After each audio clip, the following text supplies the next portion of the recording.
Wagner के बारे में आई नई जानकारियों ने पूरी दुनिया को चौंका दिया है, हैरान कर दिया है। अफ्रीका महाद्वीप के कई देशों पर वैगनर के कब्जे में सोने की खदानें भी मौजूद हैं और इन सोने की खदानों से रूस की कमाई होती है। इसमें वैगनर चीफ का भी हिस्सा फिक्स है और इसलिए अब वैगनर चीफ के खात्मे की पूरी प्लानिंग, ये साजिश पुतिन के कैंप में बहुत तेजी के साथ तैयार की जा रही है।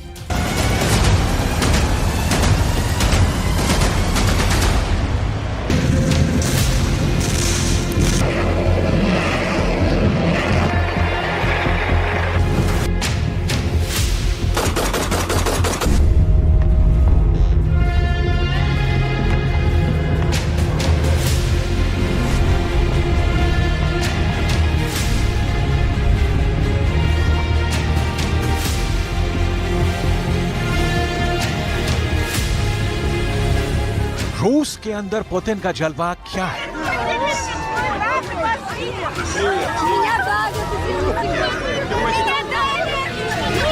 जब पुतिन रूस के स्टेट दागिस्तान पहुंचे तो भीड़ लग गई।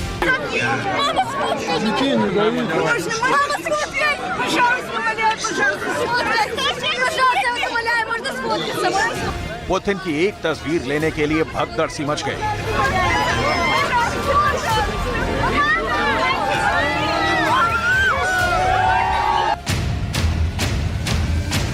इन तस्वीरों से पुतिन आखिर क्या संदेश देना चाहते हैं, इस सवाल का जवाब हम आगे देंगे। और आज आपको अफ्रीका में उन हीरों की खदानों के बारे में भी बताएंगे जिन पर वैगनर लड़ाकों का कब्जा है। कैसे अफ्रीका के बेशकीमती संसाधनों पर वैगनर का पंजा कसा हुआ है, ये सब आपको बताएंगे। लेकिन सबसे पहले बात होगी दागिस्तान से आई इन तस्वीरों की, जो ज़ेलेंस्की को काफी ज्यादा डरा रही है।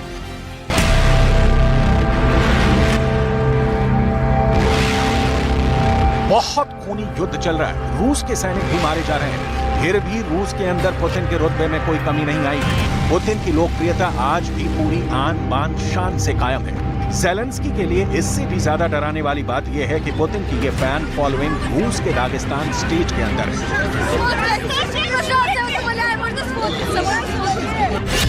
दागिस्तान को रूस की फाइटर फैक्ट्री कहा जाता है, यानी यहाँ पर रूस के वो लड़ाके पैदा होते हैं जो जंग में माहिर माने जाते हैं। अगर यूक्रेन के युद्ध में पुतिन की ताकत को समझना है तो दागिस्तान को समझना भी बहुत जरूरी है। सबसे पहले मैप में दागिस्तान की लोकेशन देखिए। दागिस्तान का इलाका रूस के दक्षिणी हिस्से में आता है। ये रूस का ही एक प्रांत है, लेकिन इसे रूस की सरकार ने गणराज्य की मान्यता दी है। दागिस्तान का एरिया 50,000 स्क्वायर किलोमीटर का है, लेकिन दागिस्तान का कल्चर रूस के कल्चर से अलग है।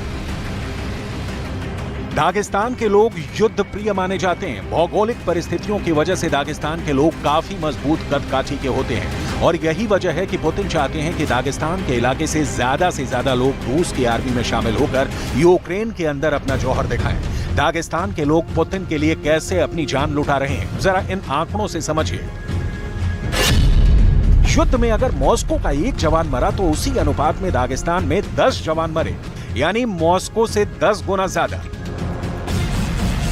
पूरी दुनिया में जब वैगनर की बगावत की चर्चा हो रही थी, तब पुतिन ने सबका ध्यान हटाने के लिए दागिस्तान का दौरा किया, ताकि रूस के दुश्मनों को ये पता चल जाए कि पुतिन के पास दुनिया की वो फाइटर फैक्ट्री है जो किसी के पास नहीं है। फिर भी ज़ेलेंस्की लगातार अपने डायलॉग्स के जरिए यूरोप को समझाना चाहते हैं कि उनका काउंटर ऑफेंसिव कितना सफल हो रहा है। ज़ेलेंस्की ने अब वैगनर पर नया दावा किया है कि लुहांस्क और यूक्रेन के अंदर यूक्रेन की आर्मी ने 20,000 वैगनर लड़ाकों को मार गिराया है। Щоденну підтримку збройну, політичну, економічну і гуманітарну підтримку України. Сьогодні є чергове наше сильне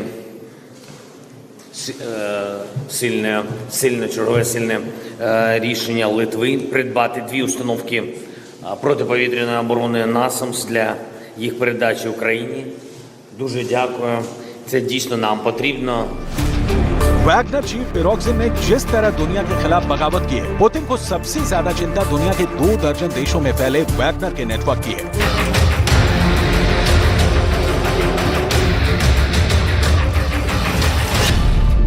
अफ्रीका के अंदर वैगनर का लाखों बिलियन डॉलर्स का साम्राज्य है। देखिए, ये है अफ्रीका महाद्वीप के नक्शे में सेंट्रल अफ्रीकन रिपब्लिक नामक देश की लोकेशन। सेंट्रल अफ्रीकन रिपब्लिक देश के अंदर एक सोने की खदान है। इस सोने की खदान से हर साल 2378 करोड़ की कमाई होती है। 2378 करोड़ की इस सालाना कमाई पर वैगनर और फेरोक्सन का कब्जा है। वैगनर समूह और फेरोक्सन ने कई शेल कंपनियों के जरिए इन सोने की खदान की सुरक्षा और खनन सहित सभी लाइसेंस हथिया लिए हैं। बड़ा सवाल यह है कि आखिर वैगनर और वैगनर चीफ फेरोक्सन ने इन सोने की खदानों पर कब्जा कैसे किया। सवाल यह भी है कि आखिर पुतिन ने वैगनर चीफ फेरोक्सन के माध्यम से कैसे अफ्रीका के अंदर भी वैगनर आर्मी तैयार कर दी। दरअसल वैगनर लीडर्स अफ्रीका महाद्वीप के देशों जैसे सूडान और माली की जेलों में बंद कैदियों को रिहा करवाकर वैगनर ग्रुप बनाते हैं और इन ग्रुप्स का भी नेटवर्क रूस के वैगनर ग्रुप से जुड़ा हुआ बताया जाता है। वैगनर ग्रुप अफ्रीका के अंदर इतने शक्तिशाली हो चुके हैं कि ये खूंखार लड़ाके अफ्रीका महाद्वीप के इन देशों के कई बड़े नेताओं और प्रभावशाली लोगों की सुरक्षा में भी तैनात कर दिए गए हैं। अमेरिका का दावा है कि नॉर्थ कोरिया के तानाशाह किम जोंग भी वैगनर्स को मदद कर रहे हैं। In part, because of our sanctions and export controls, Russia is searching for arms from foreign countries, including through Wagner. In recent weeks, we have seen North Korean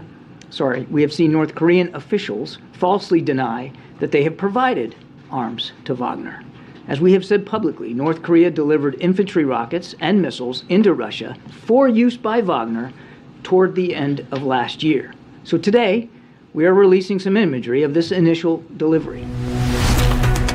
America खुद परेशान है। Africa के कई देशों में वैगनर फैल चुका है और वहां के संसाधनों पर कब्जा करता जा रहा है। मिसाल के तौर पर सेंट्रल अफ्रीकन रिपब्लिक देश के अंदर एक सोने की खदान है।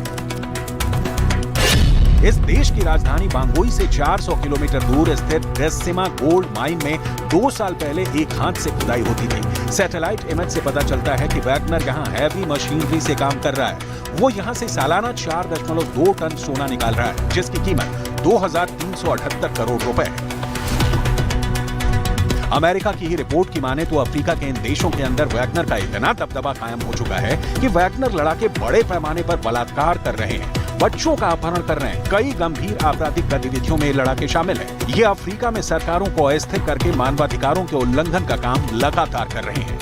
समझना मुश्किल नहीं है कि वैगनर की हर हरकत पर अमेरिका की पैनी नजर है। लेकिन बाइडेन और उनके प्रशासन की तरफ से हमेशा इस बात का खंडन किया गया है कि वैगनर की बगावत में अमेरिका का कोई रोल है। लेकिन रूस के विदेश मंत्री लावरोव ने साजिश का एंगल ढूंढ निकाला है। लावरोव ने एक इंटरव्यू दिया है और इस इंटरव्यू में उन्होंने इशारों ही इशारों में कहा है कि बगावत की पूरी स्क्रिप्ट वॉशिंगटन में लिखी गई है। Внутренние дела России не планируют смену режима в России. Это сказал, по-моему, координатор по стратегическим коммуникациям господин Кирби. Но, зная послужной список Соединенных Штатов на предмет смены режимов, ну, такое, конечно, утверждение звучит, ну, я бы сказал, несколько искусственно.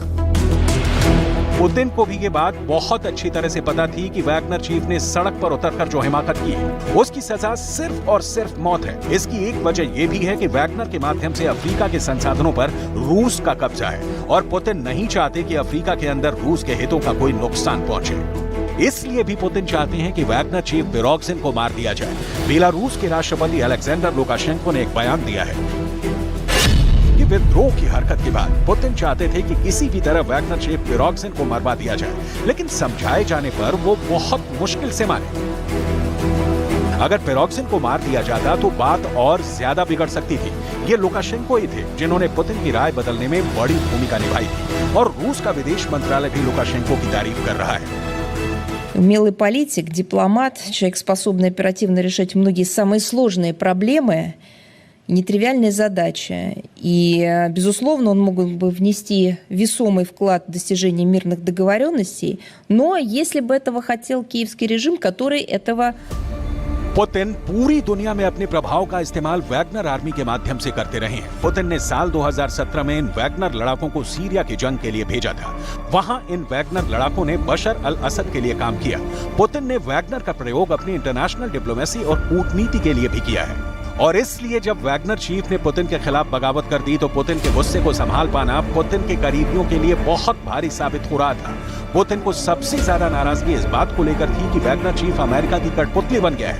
ये सारे दावे रूस के विदेश मंत्री लावरोव ने एक इंटरव्यू में किए।